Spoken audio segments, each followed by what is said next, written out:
법인카드 130만 원인가요? 130만 원 정도 썼는데 129군데 압수수색을 합니다.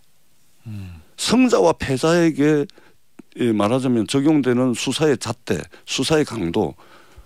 누구는 서면조사 끝나고 누구는 130만 원 가지고서 129군데 압수수색을 합니다. 수사가 공정한가요? 이런 것으로부터 검찰공화국, 검찰 국가 또는 정치보복에 대한 우려를 하지 않을 수가 없는 겁니다. 그렇지 않습니까? 김태현의 정치쇼. 김태현의 정치쇼 목요일 4부 정치쇼 초대석 우린 깐부잖아 코너입니다. 우리 예전에 전화로 한번 저희가 인터뷰를 해줬던 분입니다. 그때 제가 나중에 스튜디오로 꼭 모시겠습니다 말씀드렸고 우리 의원님께서 꼭 나가겠습니다 이렇게 말씀해 주셨거든요. 그래서 오늘 모셨습니다. 더불어민주당의 재선 의원이시고 1970년대생 주역론 70년대생이 간다. 이 주역 중에 한 분이십니다. 더불어민주당 전재수 의원 나오셨어요. 안녕하세요. 네, 반갑습니다. 전재수입니다. 우리 전재수 의원님께서는 제가 주민등록은 71년인데 네. 지금 이게 보이는 라디오 아닙니까? 이거 보시는 분들이 저 사람 71년생 맞나? 아마 이렇게 의아해 하시는 분들이 계실 것 같은데 제가 좀 고생을 많이 해가지고 얼굴이 사갔는데 네. 염색하면은 한 81년생처럼 보일 겁니다. 근데 제가 봤을 때는요 염색 안 하셔도 돼요. 그래. 이 그레이 헤어가 이 트레이드 마크가 돼가지고. 아니 71년생이라 믿는 사람이 없어요. 네. 이래가지고 다니니까 저보고 61년생 아니냐, 51년생 아니냐 이러는 분들이 있다니까요. 우리 유머 감각도 갖추시고 우리 전재수 의원께서는 지역이 부산 북강서갑이잖아요. 네. 아마 예전에 노무현 전 대통령 당시부터 부산 친노 핵심 멤버 중에 한 분으로 오래 활동하셨던 제가 노무현 대통령을 모셨던 참모들 중에서는 막내입니다. 막내. 그러니까 노무현 캠프의 막내. 예. 노무현 가문의 막내. 네. 근데 벌써 제가 나이가 52이니까 세월이 많이 흘렸습니다. 네. 소위 말하는 친노의 핵심 중에 핵심이시고 핵심이 아니고 막내. 막내. 자, 근데 제가 이 얘기를 왜 말씀드리냐면 우리 전재수 의원님께서는 제 개인 의견일 수도 있지만 험지입니다. 민주당에서는 부산이라는 곳이. 네. 그 부산에서 그 험한 민주당 입장에서 네. 험지는 부산에서 재선을 하신 분이기 때문에 뭐 이게 당내에 뭐 개파가 어디로 가든 당 대표가 누가가 되든 다른 의원에 비해선 공천은 좀 자유로우시기 때문에 네. 아주 소신껏 말씀을 해주실 수 있다. 그래서 제가 이 얘기를 먼저 드렸고요. 그러니까 의원님들이 이렇게 원래 공천 신경 안 쓰고 소신껏 네. 발언하고 의정활동하고 이런 구조가 돼야 되는데. 그러니까요. 그런데 지금 당내에서 너무 좀 과잉 우려를 하는 것 같아요. 그러니까 민주당의 공천 제도가 변하고 발전하고 진화를 해왔거든요. 네. 지난 수십 년 동안. 그리고 그 변화 진화의 방향은 뭐냐면 시스템으로 하자. 당대표가 누구냐에 따라서 공천이 완전히 뒤바뀌고 하는 것이 아니고 누가 보더라도 고개를 끄덕끄덕 할 수 있는 시스템 공천을 하자는 방향으로 쭉 되어 왔거든요. 그런데 지금은 너무 좀 과도하게 우려를 하는 것 같습니다. 네. 왜냐하면 당대표가 누가 되면은 마치 그 반대편에 있던 사람들은 다 날아갈 것 같은 그런 우려. 저는 이게 굉장히 과장됐다고 봅니다. 민주당은 70년 역사를 통해 가지고 공천 제도 또한 진화 발전해 왔고 상당히 시스템적으로 공고화되고 안착화되어 있기 때문에 너무 과도하게 공천을 놓고서 권력 투쟁하는 모습은 보이지 않았으면 좋겠다. 그것은 너무 과도한 우려다. 이런 생각을 가지고 있습니다. 알겠습니다. 오늘 이제 본격적으로 좀 얘기를 해볼 건데 첫 번째 저희가 좀 나눠볼 얘기는 이겁니다. 소위 말하는 산업부 소위 블랙리스트 사건. 어제 당시에 백운규 전 장관 영장이 기각이 되긴 했는데 지금 제1야당의 의원이자 당시 청와대 행정관을 지냈던 박상혁 의원 쪽으로 수사에 칼끝이 갈 것 같아요. 시기에는 언제인지 모르겠습니다만 어제 우상호 비대위원장이 이거 정치 보복이다. 이명박 정부 시즌2다 이런 강한 어떤 반발을 좀 하셨던데 의원님께서도 이거는 윤석열 정부의 정치 보복이다 이렇게 보시는 건가요?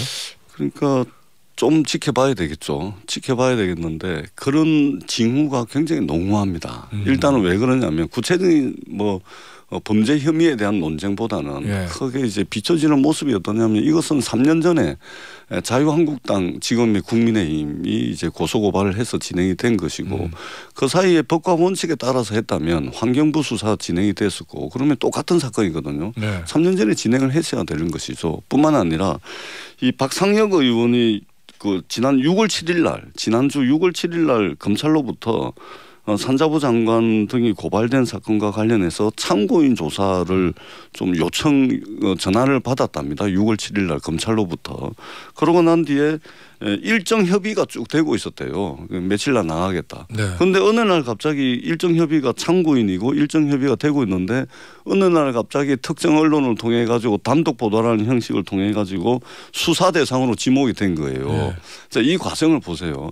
우리가 이전에 검찰이 이제 잘못된 수사 관행들 예를 들면 언론에 흘리고 마치 범죄 사실이 소명된 것처럼 몰아가 가지고 이제 표적 수사하고 기획 수사하고 또 이제 먼지털이식 수사해 왔잖아요. 지금도 그런 형식을 걸어가고 있는 겁니다. 그대로. 이러한 검찰의 잘못된 수사 관행을 좀 없애려고 많이 노력을 했는데 지금 진행되고 있는 모양새는 조금 더 지켜봐야 되겠습니다만 정치보복 수사로 흘러갈 가능성이 상당히 농후하다. 그리고 대통령께서 이제 사정기관의 수장 출신이 검찰총장 출신 아닙니까? 네. 그리고 윤석열 사단이 정부 요직 검찰 법무부까지 다 장악을 한 상황에서 사실 윤석열 행정부가 가장 유혹에 쉽게 흔들릴 수 있는 부분이 뭐냐면 수사, 기소, 수사와 기소라는 이 공권력을 통치에 이용하려고 하는 유혹을 계속해서 받을 겁니다. 왜냐하면 이분들이 제일 잘하는 것이 수사와 기소잖아요. 그렇잖아요. 네. 대통령부터 시작해가지고 한동훈 법무부 장관 검찰의 요직에도 윤석열 대통령과 인연이 있는 사람들이 전부 다 장악을 했어요.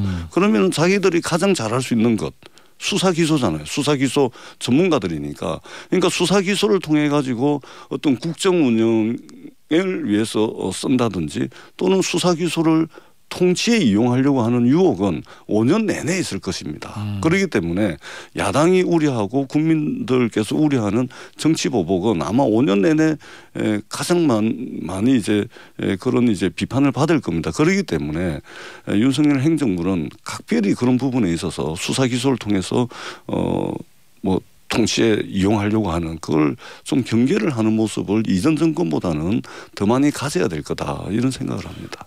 그 권성동 원내대표가 어제 국민의 원내대표가 유상호 비대위원장의 보복 수사 정치보복 요구에 대해서 문정부 5년 내내 했던 적폐청산은 그건 정치보복이냐 이렇게 되받아뒀거든요. 그건 어떻게 보세요? 그러니까 이제 최근에 물가 폭등 또 그 한전의 이제 전기요금 인상 또는 최근에 이제 경제가 안 좋아지고 있고 또 이러다 보니까 이걸 전부 전 정부 탓을 합니다. 지금 집권 여당 세력이 물가 폭등도 문재인 정부 탓을 하시더라고요.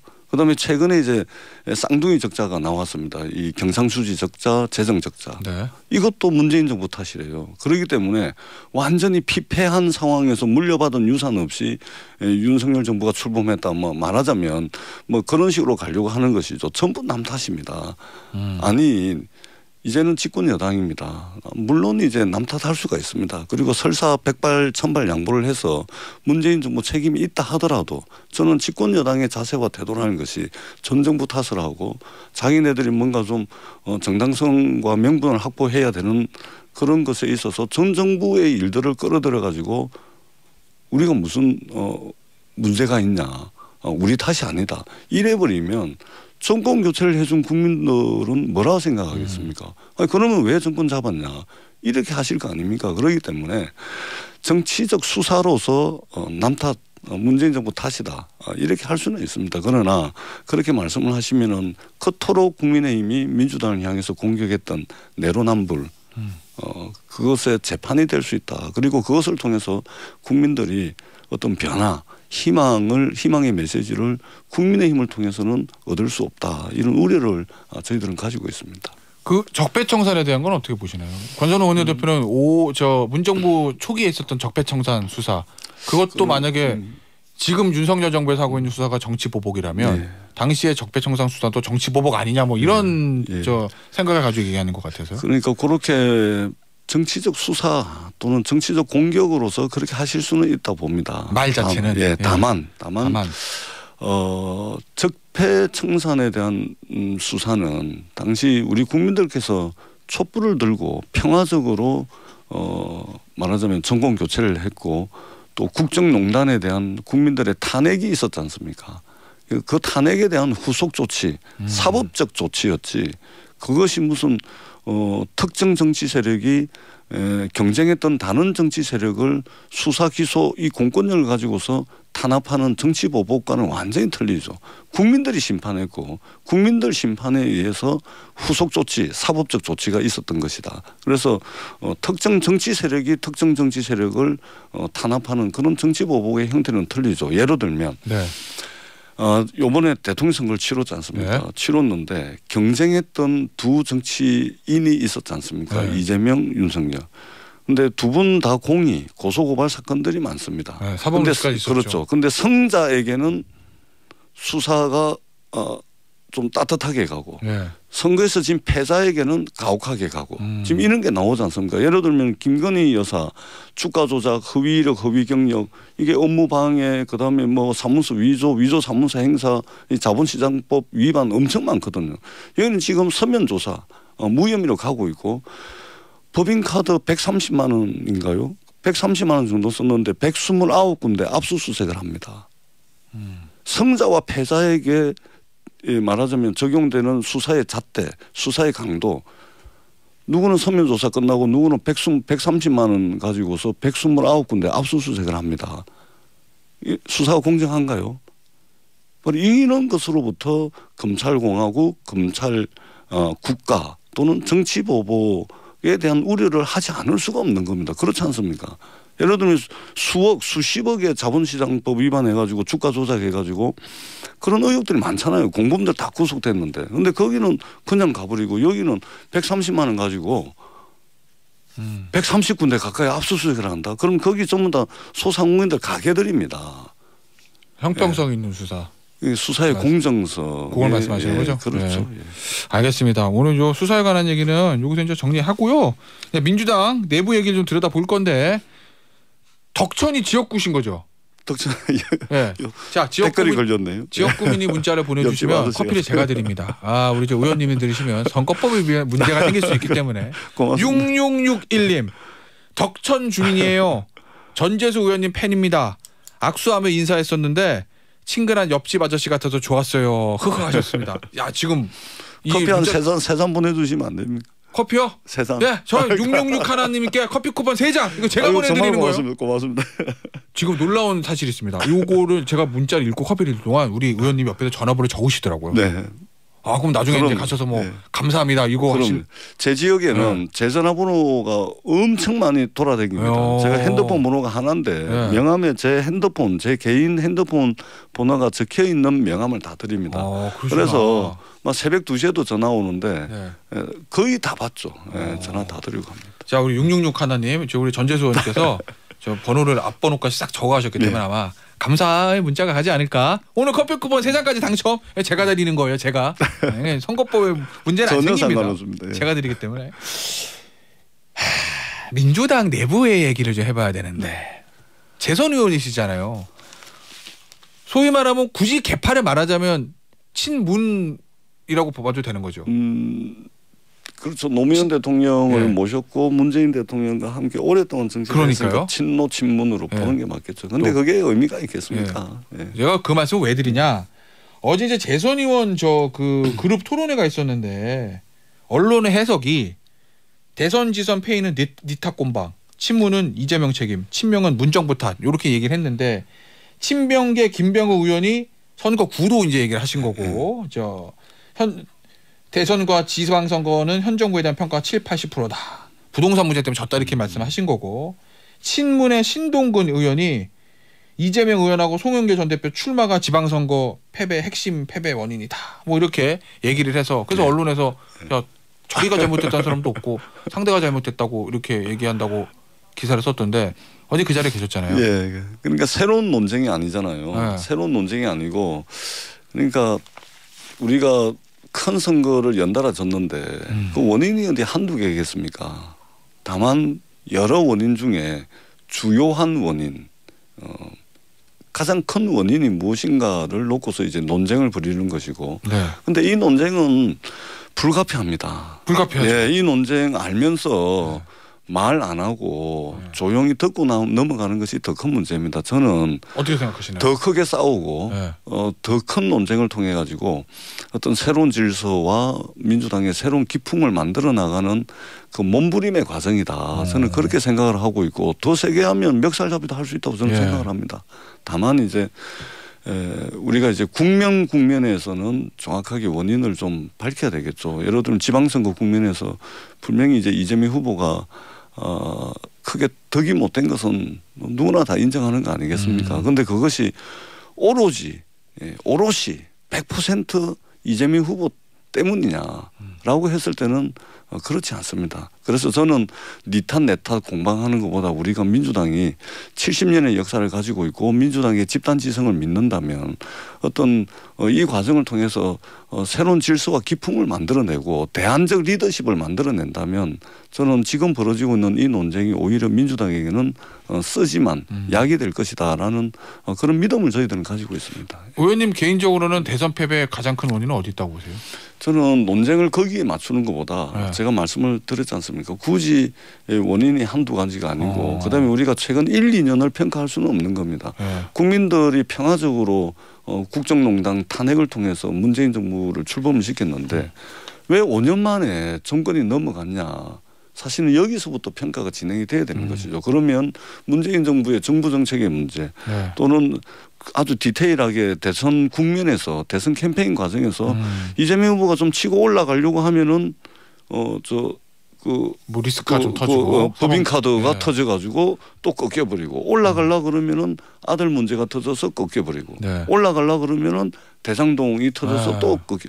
그러니까 국면에서 문제와 전체 이제 5년 사이의 문제 이것을 우리가 좀 지혜롭게 바라봐야 새로운 질서 기풍 그다음에 민주당의 어떤 가치와 노선에 대한 그리고 민주당이 그동안 해왔던 정치하는 방식의 문제까지 우리가 전반적으로 다 평가가 가능한 것이지 아주 국면의 그 디테일한 부분에 책임을 돌리기 시작하면 그것은 방법이 없습니다. 그런 식으로 저는 논쟁에 가서는 안 된다고 생각을 합니다. 알겠습니다. 뭐 민주당이 또 심각한 내용이 쉽지 않은 건 사실이죠. 선거 큰 선거 2번 연속 패배하고 또 거기다가 불가피합니다.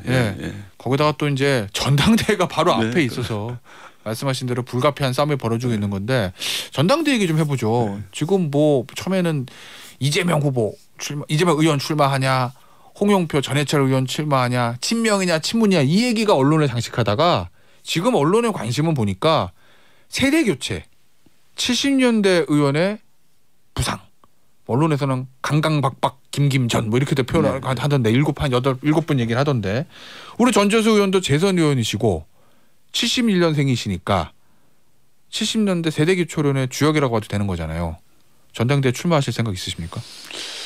그 기자분들이나 또 주변에 계신 분들이 연락이 많이 오던데 제가 뭐 머리를 염색을 하면 출마한다 이렇게 보시면 될 거고 염색을 안 하면 그냥 안 하는구나 보시면 될 텐데 저는 이건 누가 출마하고 안 하고는 중요한 문제가 아니라고 봅니다. 저는 이러한 논쟁과 흐름 속에서 민주당 혁신에 대한 답이 있고 이런 흐름 자체가 민주당이 혁신의 길로 들어섰다 이렇게 저는 생각을 합니다.